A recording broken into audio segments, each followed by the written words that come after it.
ನನ್ನ ಸೋದರಿ ನಿಮ್ಮ ಅಭ್ಯರ್ಥಿ ಬಸವನ್ ಬಾಗೇವಾಡಿಯವರು. ನಿಮ್ದೆಲ್ಲ ಬಸವಣ್ಣನ ನಾಡು. ಅಲ್ಲಿಂದ ಹೆಣ್ಮಗಳನ್ನ ನಿಮ್ಮ ಮಳ್ಳಿಗೆ ನಾವೆಲ್ಲ ಸೇರಿ ಹಾಕಿದ್ದೇವೆ.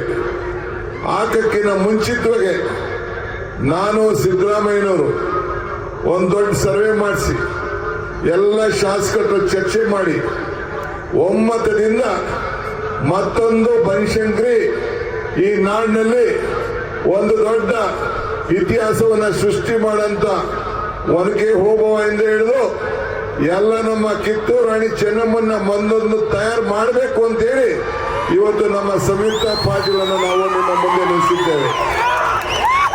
ನಾವು ಬರಬೇಕಾಗಿತ್ತು, ಆದರೆ ರಾಯಚೂರನ್ನ ಬಿಟ್ಟು ಬಾಗಲಕೋಟೆಗೆ ಬಂದಿದ್ದೇವೆ. ಯಾಕಂದ್ರೆ ಶಿವಾನಂದ ಪಾಟೀಲರು ಬಾಗಲಕೋಟೆಗೆ ಬರಲೇಬೇಕು ಅಂತ ನಮಗೆ ತಾಕೀತು ಮಾಡಿದ್ರು. ಹಾಗಾಗಿ ಬಾಗಲಕೋಟೆ ತಪ್ಪಿಸ್ಕೊಳ್ಳಕ್ಕಾಗಲ್ಲ. ರಾಯಚೂರಿಗೆ ರಾಹುಲ್ ಗಾಂಧಿಯವರು ಹೋಗಿದ್ದಾರೆ ಅಂತೇಳಿ ನಾನು ಅಧ್ಯಕ್ಷರು ಗುಲ್ಬರ್ಗಾದಿಂದ ಇಲ್ಲಿಗೆ ನೇರವಾಗಿ ದಯಮಾಡಿ 7ನೇ ತಾರೀಕು ನಡೀತಕ್ಕಂಥ ಲೋಕಸಭಾ ಚುನಾವಣೆಯಲ್ಲಿ ಸಂಯುಕ್ತ ಪಾಟೀಲ್ ಅವರಿಗಿನ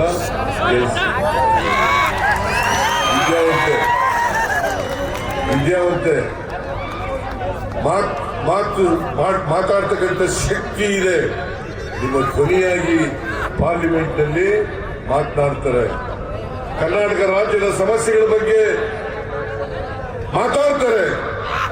ನಮ್ಮ ಸರ್ಕಾರ ಬಂದ್ರೆ ಸರ್ಕಾರದ ವಿರುದ್ಧ ಈ ಸಮಸ್ಯೆಯನ್ನ ಪ್ರಸ್ತಾಪ ಮಾಡಿ ಎಲ್ಲ ಸಮಸ್ಯೆಗಳಿಗೆ ಪರಿಹಾರವನ್ನ ಕೊಡಿಸ್ತಕ್ಕಂಥ ಪ್ರಯತ್ನವನ್ನು ಮಾಡ್ತಾರೆ ಅಂತಕ್ಕಂಥ ಮಾತುಗಳನ್ನು ಹೇಳಿ, ನಾನು ನಿಮ್ಮ ಮಗಳಾಗಿ ನಿಮ್ಮ ಸಹೋದರಿಯಾಗಿ ನಿಮ್ಮ ಮುಂದೆ ನಿಂತಿದ್ದೀನಿ.